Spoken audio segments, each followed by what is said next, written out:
going on, everyone? My name is Nicole. And I'm Jordan. And this is the Playbook Diaries podcast, where there's a story behind every single play. So again, we have a very, very special guest in the house, my guy, who is a multifaceted individual, an artist in different realms, a former Division I athlete, an entrepreneur, and an artist who is artistically paving his own freaking course, Mr. Ra Kazadi. That was a crazy intro. Was it? Yeah. No, I appreciate it. Yeah, I never heard it like that. But welcome. Yeah, how are you guys? I appreciate you having me. No problem. We appreciate you getting on the show. Jordan's going to kind of run down how the Playbook Diaries podcast goes. All right, everybody. As always, we're going to start off with like some light, fun questions just to catch the vibe. It's not super serious, so we're going to start quarter one with the combine, where contestants run through a quick series of questions to test your knowledge and IQ on random topics, okay? Okay, that's dope. You ready? Yeah, let's go. All righty. Now, these are supposed to be answered quickly, okay? Oof. All right. Name the 16th president. Abraham Lincoln, right? Oh, he is. What city and country is the Louvre Art Museum located in? That's Paris, France, right? Okay. How many senators are in the U.S.? Ooh, is it like, it's gotta be 60 something? No. It's 2 per state, right? So it's like 100, but yeah, probably 100, right? Yeah. Yes. Well, no, because I was thinking like, do you have senators for like Puerto Rico? Okay, that's fair. That's fair. Well, yeah. That's fair. I was about to judge. 100 is the correct answer. Who painted the Mona Lisa? Oh, Da Vinci. Okay. All right. Name one of the most referenced works of literature. Probably something Shakespeare, right? Shakespeare's on the list. You wanna go for one of the most one? referenced. I mean, you could go Moby Dick, probably. You could go probably anything Ernest Hemingway. Or is this like American literature? No, like the most referenced literature of all time. I know Dostoevsky is like super. He's got to be on the list, right? You're missing The basic. one thing that is just like The universal. Bible? Yes. Yeah. The Bible, Shakespeare, Romeo and Juliet, Moby Dick. You hit up Now you hit it. This is a good one. What 4 artists are the Ninja Turtles named after? Donatello, Raphael, Leonardo, and then Michelangelo. Hey. Okay. All right. Define there, and there. Oof, they're like they are doing something like a group of people. Okay. There is a location, and then there is a possessive. Okay. Okay. My last question. What does WWW stand for? World Wide Web, right? Okay. And then the last one. What year did SMU receive the death penalty?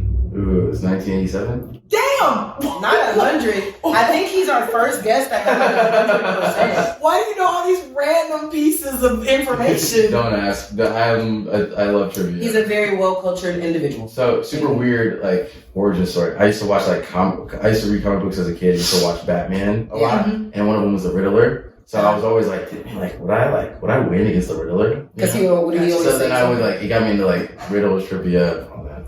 That's Did he really go 10 for 10? Nah, he won 10 for 10. I think a senator one I almost messed up. You almost messed up, but you I was saved like, yourself. I wonder why I was thinking 62. There's something that there's 60 something. I mean, there was a fair insight with the Puerto Rico portion. Cuba. Yeah, I know. History teacher's gonna be mad at me. It's okay. All right, so we're going to segue into the second quarter of the game, where we have our lottery picks. This one is even less serious or on edge, because these are literally just your personal preferences. For sure. Also in quick shooting, very, very quick. So just off the top of your head, you want to start or you want me to start? I can start. Favorite athlete across any sport? Ooh, that's a hard question. It is. It's loaded. Across any sport. Ugh. Man, I don't know. I know my dad's is junior seiyuu, so I just grew up watching linebackers and crazy stuff. So I mean, we can go with that for now. Okay. Favorite artist? Music or painting? This is vague for a reason. Ooh, for my bad. You can do both. Favorite artist? Golly, all time. Maybe I like Rembrandt. I could be basic and say Basquiat for painting, and then music. Something I got two. Yeah. Give me a top 3. Yeah. Give me what? Give me a top 3. top 3. No order. Super into Jay-Z. Good choice. Wu-Tang Clan. You can show all of them. And then I like Outkast, UGK. I like the style. Yeah. I don't know why I was West expecting Side you to Gun. say Fires. Griselda. Yeah, I like Burnt Fires. Yeah. Okay. But yeah, let's go Griselda. That's like what I'm listening to right now. Okay. Most influential coach that you have played for? Ooh, I mean, there's one coach that called me a pussy, and I think about it. Wait, at what age? I think it was like 15. You never. I mean, that's pretty influential. That's the only time I ever got called like a pussy or soft. You didn't like that. In life? Yeah, and he was like, I didn't mean it like that, and I said, what? Yeah, cuss him out. But that was the only time I ever ever did that. For sure. I was also like 100. Women are doing pretty good though. Say? I said women are doing pretty good though. Yeah, no, man, I was like, I'm messing with you. I was like, damn, like, you know what I'm saying? I was like, this is crazy. Who is the most difficult opponent you have ever faced? Ooh, there's a lot. I mean, there's a lot of those. You can talk about James Roche. You can talk about Rasheed Rice. You can say Danny Gray. Yeah. I mean, you can even say, take Dale Houston. You can talk about the Houston kick returner that broke the record that year that we had to play. Oh wow. There's a lot of guys that were Good competition. they were all crazy. For sure. How about one rule that you live by? One rule. One rule. I live by a set of rules. For sure. I would say this encompasses them all. A man has to have a code. I agree. I like that. All right. Favorite sports movie? Man, these are tough. I like that new one with Adam Sandler and old boy Bo Cruz. Yeah, that one was tough. Is that the lottery? Nah, it was Hustler or something. Yes, the Hustler was good. Yeah. Hustler was good. It was a basketball movie. Yeah, so like, you gotta be obsessed. I was like, yeah, it's true. Or any of the Rockies. Those ones. That's fair. Rocky 3 especially. Football Mount Rushmore. How many people are watching Mount Rushmore? 4. That's a good question because people do not know how many people are. Yeah, I was gonna say. Maybe it should be a trivia question. Yeah, that should be because I would have missed that one. Man, football Mount Rushmore. Junior Seau for one. Then we gotta go. Obviously Prime. I'll go Ed Reed or Sean Taylor. We might have to interchange those. And then one more. Just like Cat. Oh man. I loved Charles Woodson. I thought he was super cool. Ronnie Lott was another one. Okay. Favorite pregame meal? Spaghetti. You like spaghetti? I love me some spaghetti. I like my spaghetti. I don't eat spaghetti. What? I don't like red sauces. Okay. Wow. That's the only excuse I could have gotten you with. What else is the red sauce? Pizza. Just spaghetti. Oh, so you don't like pizza? Ooh, I bolognese. changed the sauce. You like the Alfredo sauce? Bolognese, I'll do yeah. the Alfredo or something. Not my choice. That's my favorite pasta, but not pregame. I really like the pink vodka sauce. Oh, yeah, that vodka sauce pasta. Go Yeah, you crazy. said pregame though, so it trapped me with spaghetti. Yeah. Wait, how pregame is that? Like, you eat spaghetti, then like get on the field an hour later? Probably say like 2-3 hours. Oh, okay. Okay, most used emoji if you can act it out. I have to act it out. I don't know what Just emoji make your it is. face. Or the notion. Maybe like my most used one. Relevant. Yeah. I think my most used is the laughing. Like the laughing emoji. My most used one is this one. Oh yeah. My most, it's like the crying. the crying laughing. Okay. It's that and the puzzle piece. Okay. Puzzle piece. I don't know that one. I know, it's green. Mm. Yeah. Okay, this one's important. This is the last question for this round. Soap of choice. Ooh, so many soaps. I have a face soap that I've been using. My mom actually got it, and then I just keep buying it again. Forget the name of it. It's got like a real. It's like, I don't know. I like Native for body. Native. Okay. Shout out to Native. Shout out Shout out to Native. Shout out to Native. A lot of people are naming that one. Yeah. Native is fire. Native is good. And they have I can't really use good the flavors. flavors. It makes me break out. Really? At least the baking soda. Okay, I have a good question, and this tells me a lot about what type of guy you are. Oh man. Steph or Dame? Steph or Dame? I mean, it depends on what year we're talking about, right? It just depends on your answer, I guess. Style, who I'm more closely. I mean, if you were a coach and you were recruiting if I was a coach, we can take it from that lens. I feel like, I mean, just with my knowledge, I'm gonna go Steph. I'm gonna go Steph too. Yeah, if I was a coach, but as a someone who likes, I'm Dame. You Dame? He's fire. Okay, Lamar or Mahomes? Damn. Yeah. I keep hitting that. He's a good one. Crazy, bro. Yeah. And why? Like as a quarterback or as a player, I feel like What's the difference when they're quarterback? No, they're both quarterbacks. I'm saying, but like I would take Lamar if I needed a quarterback who could do like a lot of different For stuff. sure. Yeah, you know what I'm saying? And like and if you didn't need like hella weapons around him or something, Yeah. I would take Lamar. But for Pat Mahomes, I mean, yeah, you gotta take just because he wins, dude. He's a winner. But I don't know what else to say. I get where you're coming from. Yeah. If you have the assets, you Yeah, know. I mean, he got Travis Kelce, he's got Rasheed Rice now. Yeah, so- He used to have Tyreek Hill. I'm like, come on, man. I'm like, yeah. But I mean, Lamar was balling out For sure. a lot of that. For sure. Yeah. For sure.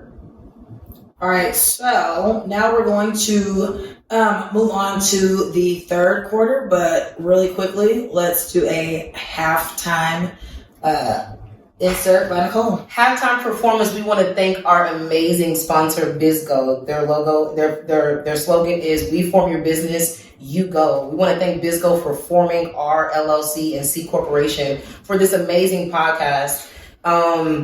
Reach out to them. Let's get it. Third quarter action. All right, so we are going to move right back into quarter three, and we're going to start off with Ra. Walk us through your collegiate journey. Tell us a little bit more about yourself. Tell our viewers about yourself. Ooh, I mean, that was kind of crazy collegiate journey. You mean just like how, like, from all the way from like getting recruited to leaving, kind of? Start from in college. Yeah, In college, was- and like, well, I guess the first question is like, when did you discover that you were actually good at art? I was, I mean, when I discovered I was good, it was a lot earlier. Like, I was just looking around with other kids when I was like 4. For sure. And it was like, okay, everybody else has like little like squiggly lines, and people were like, hey, I can tell what that is. Yeah. And I was like, oh, that's cool. Like, I mean, I don't know. So you were in deep with it by college time. Yeah. Like I had known I had like a talent and was painting. I just didn't know exactly like where to go with it, what I wanted to do. Like you can background illustrate on like the like Cartoon Network and stuff like that. Mm-hmm. And I was like, I don't know, but it seems cool. Then I discovered advertising, and I was looking at all these old ads, and they were all illustrated, and illustrations coming back. For sure. So big time. yeah, like then I wanted to like make comic books, design like TV shows, like character design, and do all that stuff because I used to open up these Marvel books, Yeah. and they used to have all the concept art for the movie, so you could be a concept artist for the movie. Gotcha. Yeah, but there's a lot of stuff like where I thought like if I just picked up some skills, like went to the right school, Yeah. it'd be easier to do some of that stuff. But then, yeah, I mean, I never really thought of like just painting as like something. You know? Okay. I always thought like you had to use art instead of an industry. That was For always sure. Gotcha. Okay. Not like just sell art. Yeah. It's crazy because when we're younger, we really don't know. Even now, we really don't know how much is out there Yeah. and like what you can do with your talent. It kind of takes time. But let's circle back a little bit. So like, why SMU? Like with your college experience. There's a lot that went into SMU. At first, I was like, no, I'm not going there. You know what I mean? Just Why? Because I was like, you hear about it. Yeah. Like when my dad was like, he was coaching football in Texas. So like whenever we would play SMU, I was like, I hate these kids. You know what I mean? Really? Like, I was like, yeah, this is the most obnoxious like stadium ever. Yeah. And they weren't like balling like that either. So it was super confusing. But then I came back like, I think it's probably like eight years later. But and I visited campus, and I feel like I had such a different idea what SMU was. So Easily. after I visited, it was kind of like, I got it. Like, I can do this. Here. Yeah. And they sold me on education, connections, like really being able to like have a base, which is all I cared about. Mm-hmm. Because like I knew anywhere I ended up, I just wanted to hustle.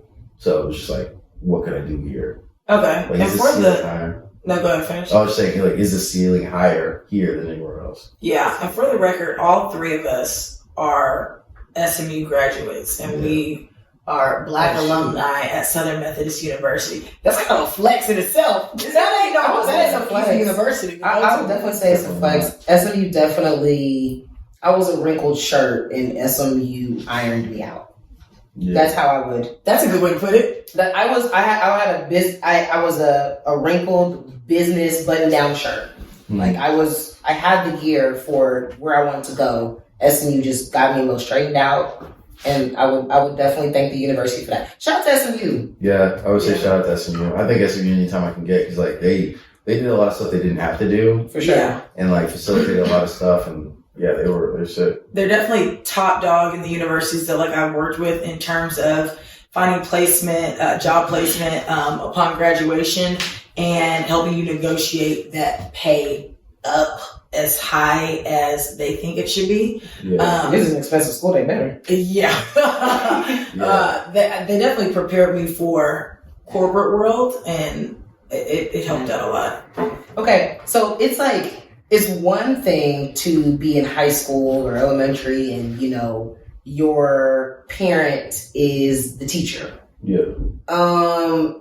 Tell us a little bit more about how it was for you to be a student athlete at the SMU football program, and your father being the head strength and conditioning coach. Part of the reason I didn't want to go to SMU, if I'm being honest. Yeah. Like I had the opportunity to go to Stanford. I had the opportunity to go to like, I think, man, it's been forever. Then you look back, it's like 8 years. Right? Facts. Yeah, it's like Get wrong. It was like Missouri, SMU, Baylor, ton of like, I think I probably different, like 30 different schools. The only school I really got waitlisted at was UCLA. Got into Pepperdine. Wow. Yeah, so I just You're killing it. I just wanted to play football. Yeah. Which like look back at 18. Like, what are you Just wanna doing? play. Yeah, I just want to play Just football. wanna I didn't play. care about anything else. No football team, whatever. They're not expensive. Yeah, exactly. What is SMU? Yeah, exactly. I was gonna go run track too. So I was, Awesome. but then I was like, I don't What wanna run event? track. I was like, 400 8. Okay. And I was like, I'm not, no, but I wasn't like solid like that. You know what I mean? Like in Waco, like they really run track. You know what I mean? Yeah, So I was not solid like that, but I was solid enough for Pepperdine. for sure. But yeah, it was weird with him being my coach for like the first few months. I'd say that. Yeah. But I mean, I grew up with Coach Kaz. I think he became more of my dad when I was at SMU. Yeah. Oh, Really? Why is that so? Question. Yeah. Oh, Why is that so? That's why you guys had the same question. Yeah.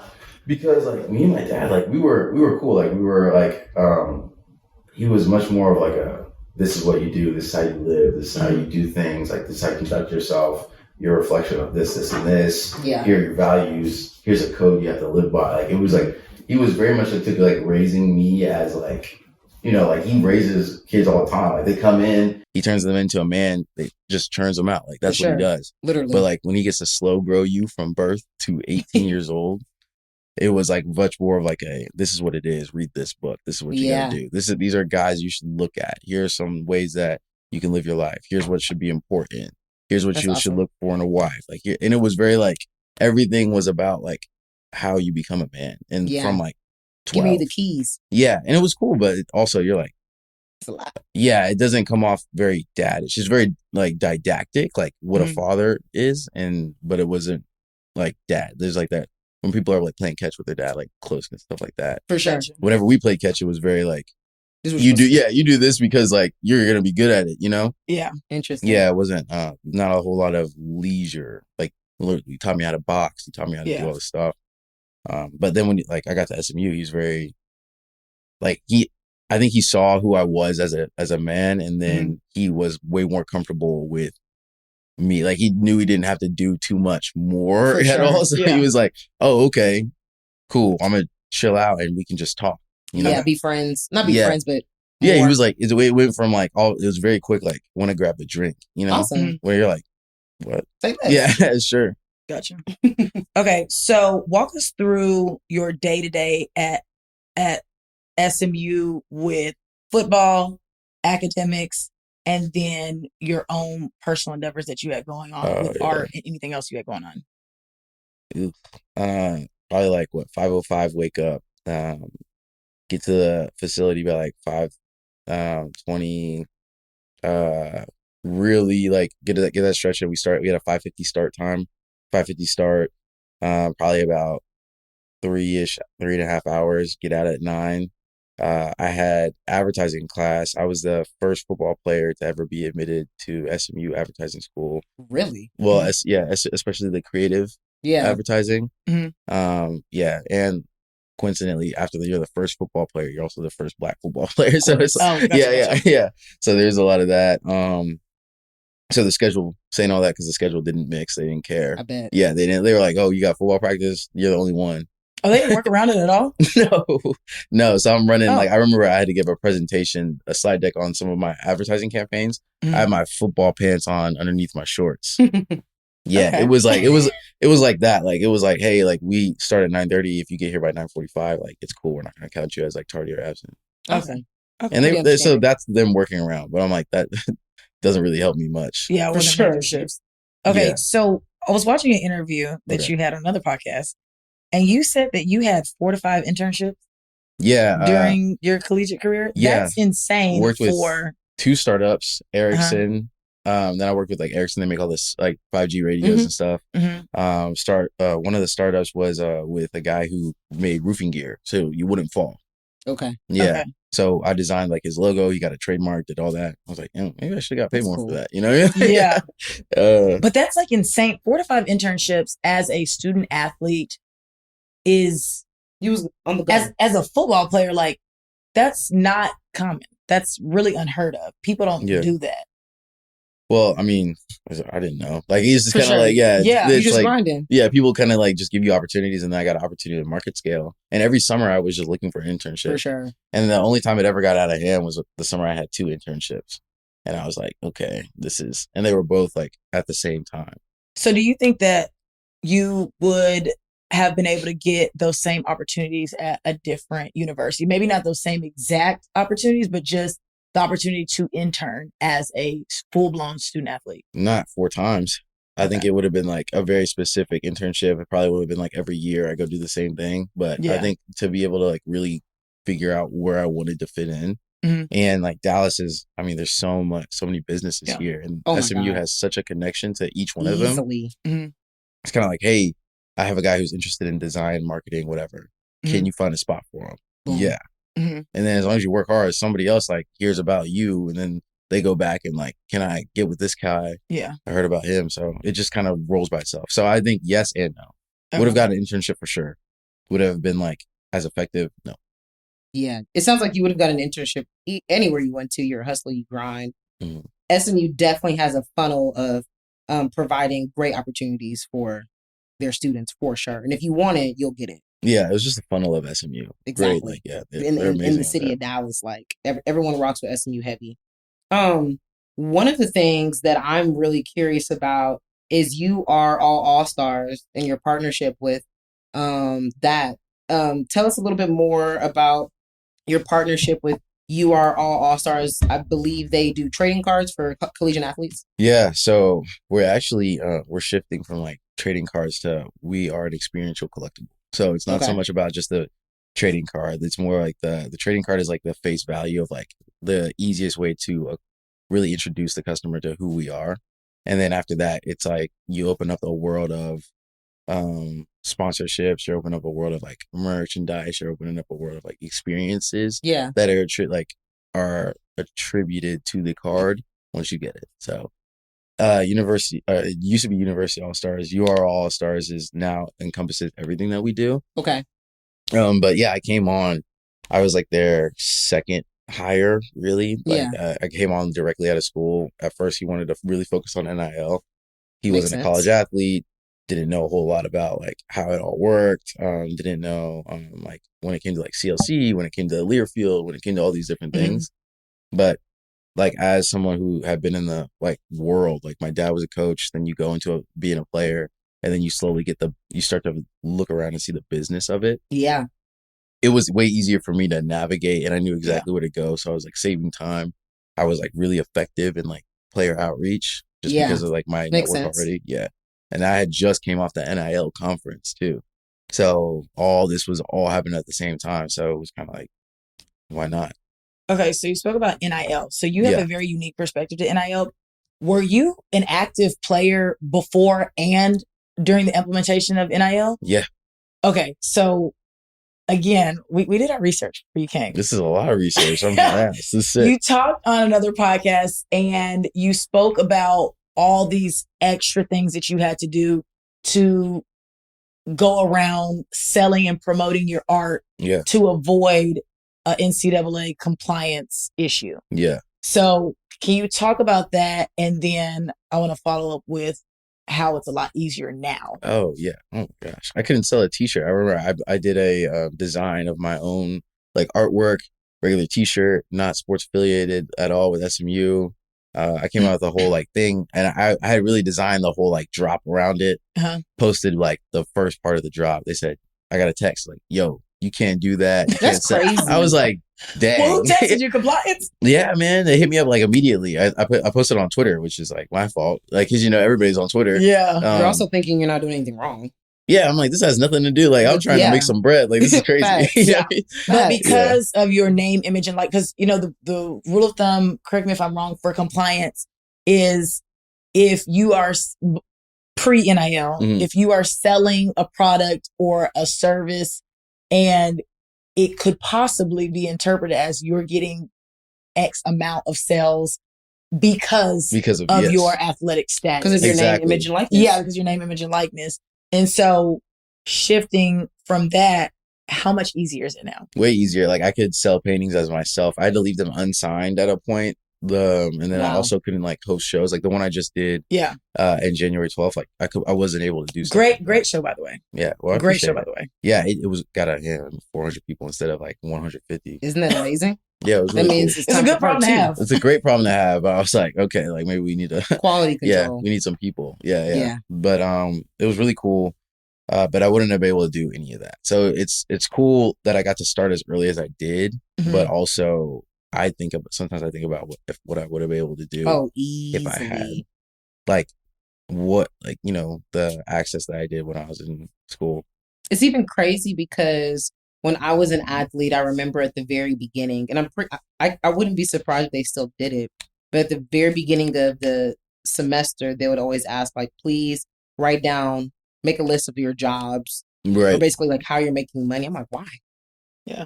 I'm like, what? Like, what are you talking about? So, Nicole, I do have a question for you because Nicole was a track athlete. You did jumps, right? Long jump? Triple jump, All-American. Did you do long jump in high school? That's all right. I did, I finished 14th, 13th in the country. That's sick. I was a triple jumper, and then I would long jump occasionally, and I was the fourth leg of the 4x1 relay. Absolutely not. Yeah. Wait, at SMU or when? At SMU and San Jose State. Yeah. Triple jumper. How'd you like San Jose? San Jose State was amazing in regard to, it was a great experience. First off, most people, many athletes or people don't really leave Texas just to go to school. And so it was great. San Jose State has rich Black history. Really? Also, I went to San Jose State because they never had a women's track and field team in school history. And I thought that, I had verbally committed to OU. And I was thinking of like what type of woman I'm going to be when I'm 40 and I have kids. And I was like, I want to be a pioneer. I want to be invited back to cut a ribbon, which I haven't been invited yet. But my experience at San Jose State was cool. I would, if I gave one word, I would say I was a pioneer. It was very pioneer-like. Yeah. Because it was new. It was the first ever track and field team, D1. It was great. It expanded my mind crazy. Because I was in Cali. I was in the Bay. Mm-hmm. And in California, it's not as traditional as Texas. Mm-hmm. So my experience was cool. You were there pre-NIL, the entire time of your collegiate San Jose State and SMU was pre-NIL. Yeah. My question for you is, how would NIL have either changed your life or oh my God. What would have been different if you were post-NIL? So, I am a business attorney by trade, and I am an entrepreneur in various industries. And so I can only imagine how many opportunities I would have gotten if I was able to experience the name, image, and likeness era, or the current era now. I don't think I would have been a millionaire, but I would have had some change in my pocket for sure. Yeah. I would have, probably tried to scout for my own gigs, go to a sandwich shop, say my name, can I get 10%? I would have tried. Because I was good. Like I was good at San Jose State. I was good at SMU. And so it's like, I think name, image, and likeness is just amazing for student athletes, and it makes them think like, what is my image? Like it makes them have a better executive presence. A lot of them just think social media, and that's like what I was talking to Courtney Ultimate. She's in charge of advanced NIL. Okay. And she's like, she goes around to these programs and she speaks, but she like originally was all pro. So she would just go to like NFL teams, talk about like what to do with your money, how to manage your image, stuff like that. Now she goes like, and they really, like a lot of guys and girls, like they really just think NIL is social media. And when I'm like, no, like it's how basically like your whole everything, like it's how you present name, yourself, your image. name, your like image, literally your likeness. Like if it goes in a video game, if it goes on TV with the avatars and AI, like all that stuff, like you should at least be trying to profit off it before somebody else profits easily, especially in this time frame of like when I would say for many athletes, for I would say for 98% athletes, like this is like a very concentrated time in your life that you can take a lot of advantage of. So name, image, and likeness was great. I mean, so like, what are your predictions? Like, what are your predictions of NIL in the future? Pros and cons. You're seeing a lot of it right now. I mean, shared revenue, like definitely like TV time, like where like the more you're on TV, the more you get paid from the network. Like a lot more ticket revenue share, like rev share from that. Yeah. I could see people getting more cuts from like jerseys and stuff, which is already happening. I see the schools promoting their star athletes and like paying them to be on like the billboards and stuff like that. You know what I mean? Like really using them. Like, I mean, I don't know about franchise tagging some of these guys, but like making sure they can't transfer and do all this for like the top guys. I think it's going to turn way more. It's going to be way less amateur. It's always been amateur in the rules that they give the athletes, but not for anyone else. I think all that business is going to start to hit the athlete, but it's trickling right now. I think 5 years it's going to be completely different. It's going to be completely different. Do you think that a con that might potentially come up, like you mentioned, schools are promoting their top athletes, a sense of jealousy amongst the team? That's a natural reaction. And then you add in the age of these people. Yeah. There are children on football teams. Kids. It's the age, 17 versus 17 to like 26. They're getting up there. Especially that COVID There time. is like a 9-10 year difference on some of these college teams. And so it wouldn't be just like random it wouldn't be out the water to think like players are growing resentment for their teammates, and it alters, the functionality of the team, because it's like, well, this player, I'm not making any money. Yeah, I could, but I'm a safety versus the quarterback, which is obviously one of the most like easier sellable roles on the team, on a football team. They have more visibility. And so it's like the quarterback, I mean, Caleb Williams, he had Dr. Pepper DirecTV. We did deal with him. For a fact he does Dr. Pepper, but it's like he's making, I would assume, millions, and you have players that are making nothing. And then on top of that, you have players that are making more than their coaches.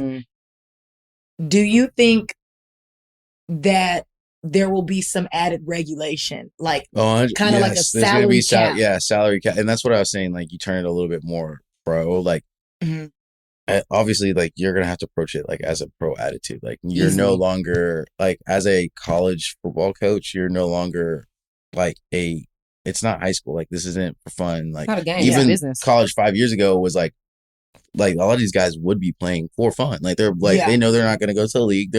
But now like these guys who are playing and know they're not going to go to the league are like, okay, well I can make money now. Why not? Yeah, you know what I mean. Like I can hustle now and make dough. So you just have to manage that situation.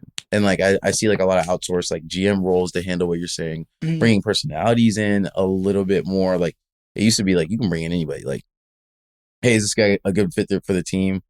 Whatever. Like, it's like you kind of do it, but now you really like, is this guy a good fit for the team? Is this guy gonna like really respect like the program a lot? Like, you didn't have to worry about brand loyalty. That's a good point. Earlier with the transfer portal, Yeah. there was like zero transfer portal. Like when I got in school, it changed. Yeah. And then red shirt rules changed, and then NIL changed. So like 5 years ago, you didn't have to deal with any of that. Like you didn't like brand loyalty to the school and all that wasn't really a thing. Yeah. An issue. It wasn't like like you tried it, but it wasn't. Now you have to press it. Like you have to be like you come to SMU because like you want the connections, you want the brand, you want Dallas, you want whatever. You have to find reasons that they're not going to find any of that there while they're in college versus like when you're just recruiting. You're going to be recruiting forever. Yeah. Right. Yeah. I would definitely say I would say that's one of the cons that come with NIL. Trying to sustain a culture or really trying hard to sustain a culture of loyalty. Right. Once a university is off-putting or once something's off-putting, I mean, an athlete can literally leave. Yeah. And we see that. We see that all the time. And so, another thing is coaches being able to contain egos. These are kids. These are literal kids. Yeah. My ego was but huge. It's a business. And so there's that. But then there's also one of the pros that I see coming about with NIL is higher levels of development. For football, the sport of football specifically, a lot of the reasons why they wouldn't be able to do one and done like in basketball is because football is a physical sport. So a lot of times it's like, even if they wanted to go to the NFL, it's like, you're physically not the size you need to compete at the NFL. Yeah. And so I think that with NIL, you are holding the athletes at their schools a little bit longer, giving them more time to focus on the fundamentals, right? Increase their like sports IQ of their sport and master it before moving up to the next level. So I think that it removes like the watering down of the pool, and the level of play should be of a higher level because you don't have people like, hey, I gotta get paid, I gotta leave. Yeah. And they do 1 year in the league, and it's like Michael Penix was there how long? Like in college, I think he had to be like what, 5th year, almost 6 years. Washington. Michael Penix, 6 years, right? Yeah. You're seeing cats stay in school, and like the level of play is getting crazy. Like what he could do, like throwing, like and like how he just moves like a pro. Mm-hmm. And now it's like, okay, you don't have that question if he's pro ready. For sure. Take his get him out of there. Yeah, he's the same age as everybody else. Yeah, so the same age as everybody. Yeah. It's just I mean, I think all that's great. Like you kind of nailed it on the head with that, and the retention rate in college. Like you have cats be like, I'm just gonna stay here. I'll make an extra meal. Like I'll buy my time. You know what I mean? Like even if I'm making $50,000 in school, I'm like, that's $50,000. That's cool. $50,000. If I'm a like, if I'm mid-range, don't know what I really want to do yet. Yeah. I'm just gonna stay, figure out this next year. Maybe I can like find some professional development. Yeah. So, when the public thinks about NIL, especially people that are not actively involved in the sports world, right? They think of NIL as being just like, endorsement deals, sponsorships, etc. But you are a very like non-traditional example of how to best utilize NIL in a way that a lot of your like counterparts do not utilize it. And I don't know if it's because they don't see it as a option or what it is, but walk us through like how you found your, like, we know you found your lane pretty early on, but using your resources to navigate to like, this is how I get to the next level. Like you mentioned earlier, like, I wasn't going to the NFL. So how did you navigate? Like, I know I'm not doing this over here.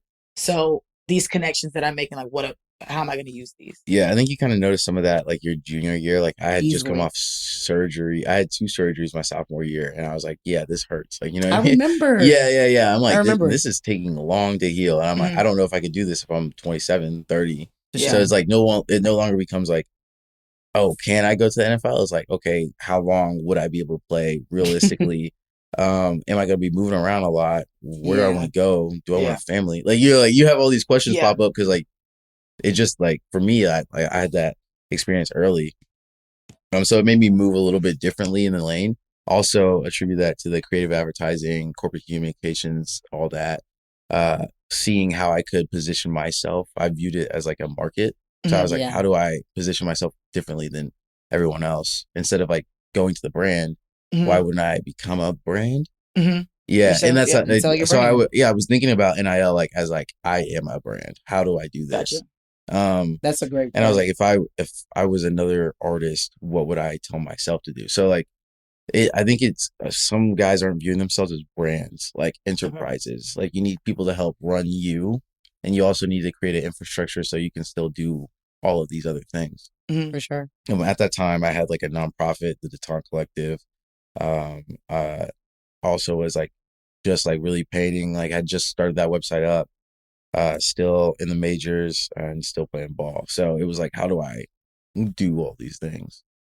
So you have to like start thinking like that. For like, sure. Yeah. But a lot of schools don't prep their athletes for that. And again, I think it's like a football thing. It seems like other players from other sports, basketball, like they're swimmers. Like golfers. And there's some other factors that are influencing that are at play there. There's a lot of other factors there. But it seems like football is the sport that is hit hardest when they are not guided and like told like, it's not realistic. It's 114 of y'all on one team. I feel like it's because the lights, camera, action. And I would say it's also the importance of football at college campuses and universities. And so when you're seeing that this is, and of course I've never played football in college, but I can only imagine like when you're seeing that I am the main subject and this can, I can be monetized doing this. And when you've been bred into like how good you are of an athlete on something that's such a big stage, especially you live in a place like Texas, you know, like I can see that why that is a great percentage of your brain. Like what your goal is. Yeah. I mean, and it's something that like our community as Black people, that is kind of what is seen as most attainable when it's for sure when it's not the most attainable when thing. It's not like you have a much higher chance at being really anything else. You might have a higher chance at winning the lottery than you do. You know, I think you do. I think that's something I think that's statistically true. It's something that I want our community to fix. It's like they're especially going to a school like SMU, but I went to SMU and Oklahoma, and the difference in the programs were very, very different. Oklahoma is football heavy. It's like, you're here for football. We don't care what your major is. You get on a field. Practice. We're winning. Like, you can't be a chemical engineer. They got class during practice time. It's change your major. There's a little bit of that, yeah. It's like change your major. We're not moving this class around. Yeah, and that's what happens. But you know, university like SMU. Yeah, SMU is a little bit more prestigious in terms of academia, and I think that Lisa Rollins with the Life After Ball program really does is one for her role. She has to be extremely intentional, and she has to have a lot of contacts to be able to put those athletes in a good position to be able to find other opportunities both while they're in school and after. I actually love it. And it's something that when I was at Oklahoma from 2013 to 2018, did not have. Yeah. It was like, all right, eligibility is done. Thanks. Bye. Like, bye. And that's it. Mm-hmm. And I mean, I don't know what some of the players are doing that didn't go to the league or not, but I know when I paid attention at SMU, I'm like, and mind you, I was working in it, so I was a lot more aware. But I'm like, okay, these players are signing off for 6-figure jobs. Mm-hmm. First time they've ever worked. Yeah. No internship. Mm-hmm. 6 figures. Like that's intentional work. That's not by chance. I'm like, okay, this universe is a little bit different.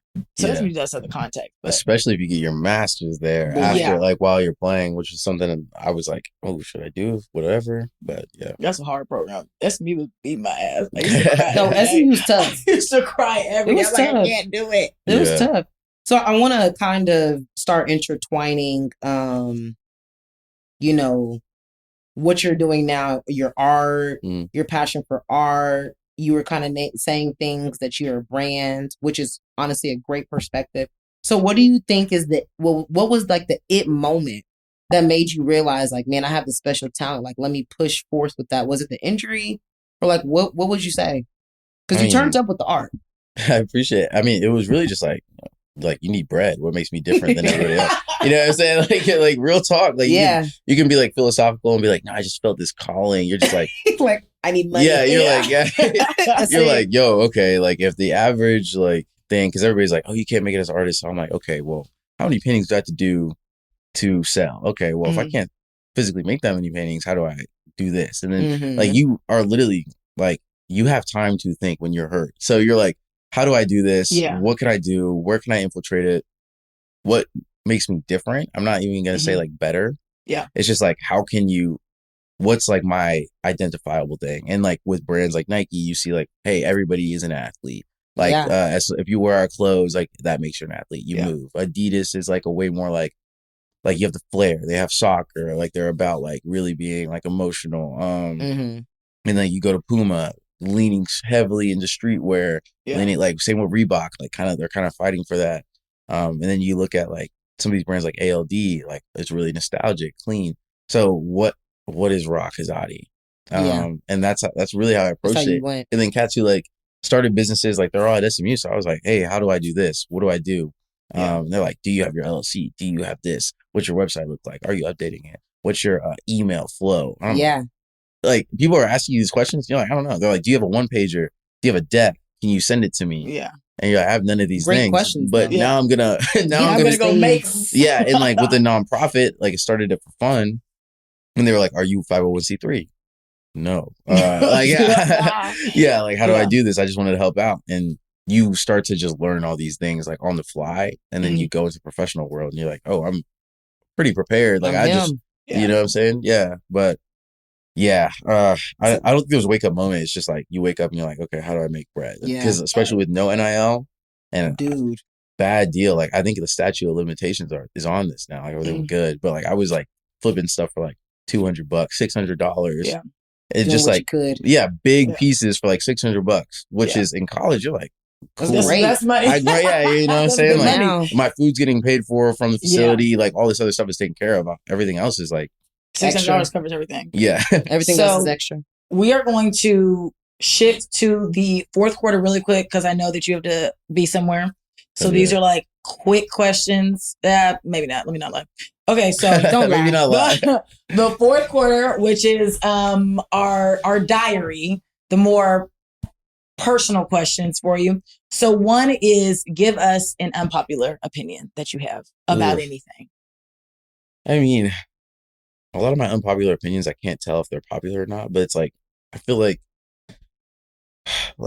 people are always like, hey, it's not what you do, it's like who you are. And sometimes I feel like you do have to do things differently to be different. Like you have 100%. To like position yourself differently. So I don't know if that's unpopular, but that's like my thing. And I also think like I believe in efficiency over like long hours. Like, okay, I agree with that. Yeah. I 100% agree. And that's against like our parents' work culture. They're like, no, 8 hours a day. And I'm like, that takes me 2 hours. I can finish that whole thing in 2 hours. I don't have to sit here for 8 hours. And it's like finding a few things that you can do for 4 hours a day and doing those things really well. Yeah. Yeah. So I like that. Okay. And then second, something people do not know about you. I mean, enough of these. I feel like there's a lot people know a lot about me. I was like, actually, the research you just, the research you just spat off. I'm like, what else? I don't know. Nicole, you want to give him a different one? Drive that same car since like high school. Really? Yeah. Same. Yeah. I'm like, I still drive the same car. Everybody's like, oh, why don't you get a new one? But I don't want one. That's SMU culture. Yeah. Like, I'm like, it still works. Yeah. I'm like, I don't know. Like, cause I'm always like, I don't know. I didn't want to touch it. So for sure. Like, yeah, same car. Tell me a bucket list item. Japan. I'm jealous of my little sister. She's been to like Japan, Italy, Ireland. Living her life. Spain, best life. Yeah. Like when you talk about really going, like doing SMU the right way. Yeah. Did she go to SMU as well? Yeah. So she did like, she's in the human rights program, but she does like study abroad, like all that. That's and amazing. She goes like every spring break somewhere else. And you weren't able to do that because of football? Yeah, football. Gotcha. You know, there's one thing I will say, being a student athlete, especially when you're a Division I student athlete, it does not provide too much room for versatility to expand your character development, I would say. I would have loved to do a study abroad. I mean, I know that, you know, stints are like, you're supposed to be training. But it'll be dope if like an off season I can train out there. Dude, I tried to go to Switzerland my first semester because my scholarship wasn't going to kick in until the following semester, like a gray shirt kind of. Yeah. Because I came off an injury in high school, so like just was going to rehab. But they were like, oh, no, we need more people. So yeah, they moved it all. Ended up coming in the summer. Anyway. Yeah. I was like, damn. Yeah. Somebody's finna go to Switzerland now. That's what I said. Who's going? You? I'm going to Switzerland. Oh, that's hard. I'm going to Switzerland and Italy. I was supposed to go like I was going to be on like the bottom, like be lit. Just living your life. It's so crazy how much travel. I always say like leaving the country teaches me more about myself. Mm-hmm. Because you're seeing that there's a million ways of doing one thing and there's nothing wrong. Like I just like there's not learning right how or wrong. other. No, that's right. I like learning how other people live and just knowing like, damn, like other countries hate Americans. Like they hate us. They cannot stand Americans. But you really see like, dang, like we really are privileged living in America and how we just really don't know much about other countries. And I was like, okay, you got to learn more because we don't learn about anybody else in our history classes. I mean, I did Texas history, I think 2 or 3 times from kindergarten to senior year. Like, Jesus. I know Texas history, but world history in the other countries know so much about America. And it's like, we recite the Texas flag. Is that not like kind of almost cultish? I didn't know that other states didn't have their own like flag, but yeah, we do a lot. You ready to round us out for today? Yeah. One last question. So, like, one thing we like to ask our guests is like, so what's the play? Our name is, Playbook Diaries Podcast. So, what's the play for the future? Like, what is something that you foresee? Something that you're shooting for? I want to hear it. So you're saying on camera, and then when it happens, you're like, damn, I spoke that shit. Yeah, I mean, we just like fully incorporated like EIN and everything. Like November, started a company named Nostalgia and Noise. Our whole thing is about like the creative pursuit and like how we facilitate these like either events, these like this infrastructure and who's we? So my business partner Rob Grass, and then I have like a whole team. Oh, awesome! Yeah, awesome. So it's like, I mean, AG. Actually, my little sister got Cody, Keith, and Austin. Shout out to them. People. Yeah, shout out to them. yeah. But we're really gonna press that. And like this first year is all about like how well we program. We're calling it year 0. How well we program, what we put out, and then can we be consistent? Awesome. Well, Rob, we just both want to thank you once again for going on the best podcast that exists. 100%. I had a lot of fun. Thanks to everyone who is tuning in. Once again, my name is Nicole. And I'm Jordan. And this is the Playbook Diaries podcast, where there is a story behind every freaking play. Have a good day!